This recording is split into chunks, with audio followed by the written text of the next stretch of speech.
Pour recontextualiser un petit peu tout cela, depuis 2015, notre priorité au niveau de la collectivité a été donc ce temps de restauration scolaire que nous appelons donc le temps méridien.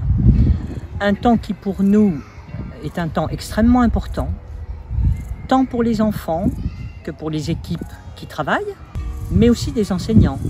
Notre priorité, bien évidemment, c'était principalement la qualité d'accueil concernant les enfants.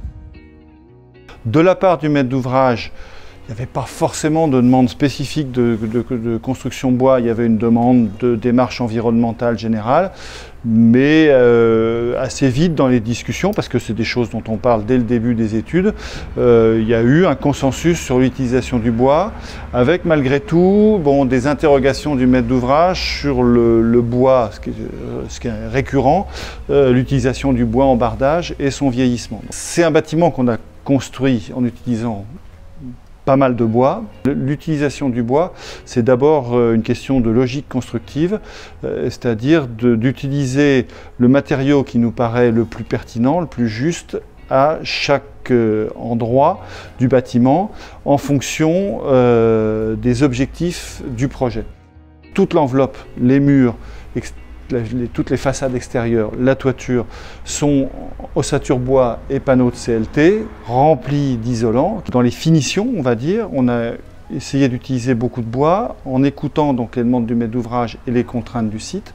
Donc par exemple sur les façades, il y a un travail avec deux matériaux, de la fibre ciment grise teintée naturelle avec des ajouts de montant bois, qui est un dialogue avec l'existant. On est à côté d'une école du 19e siècle, qui est construite en pierre, avec des enduits, etc.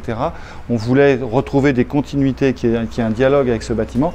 Donc ça, en fait, c'est la peau globale du bâtiment, la peau extérieure, on va dire, qui part de la rue et qui rentre à l'intérieur de la cour.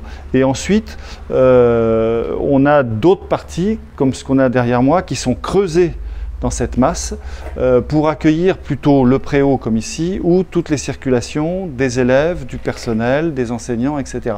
Et sur tous ces éléments qui sont donc en retrait par rapport aux façades, là on a utilisé des éléments de bois. Donc c'est du tasseau plus panneau 3 plis, donc qui apportent beaucoup plus, qui sont, je veux dire, beaucoup plus sensibles au toucher, avec de la sensualité, de la matérialité, de la présence, et en l'occurrence avec cette mise en œuvre là, qui sont très solides, et qui en plus du fait qu'ils sont en retrait par la conception architecturale du bâtiment, vont vieillir, vont moins griser dans le temps, vont vieillir beaucoup plus doucement et beaucoup plus régulièrement, donc qui répondaient au questionnement du maître d'ouvrage par rapport à ces problématiques. Et ensuite, donc on décline ce travail à l'intérieur du bâtiment, c'est-à-dire qu'on essaye d'utiliser le plus possible de bois. Donc on a utilisé du CLT pour le plafond, qui nous semble performant parce que ça permet de travailler, d'avoir des éléments porteurs entre poutres simples à mettre en œuvre. Par contre, ce qu'on aime bien, c'est qu'il reste le plus possible apparent. Donc on a travaillé, mais dans un restaurant scolaire, on a des contraintes de confort acoustique très importantes. Donc on a jonglé avec ces contraintes en travaillant avec des baffles acoustiques en plafond pour traiter l'acoustique, puis en traitant l'acoustique sur les surfaces, sur les poutres aussi qu'on a habillées de panneaux de bois perforés.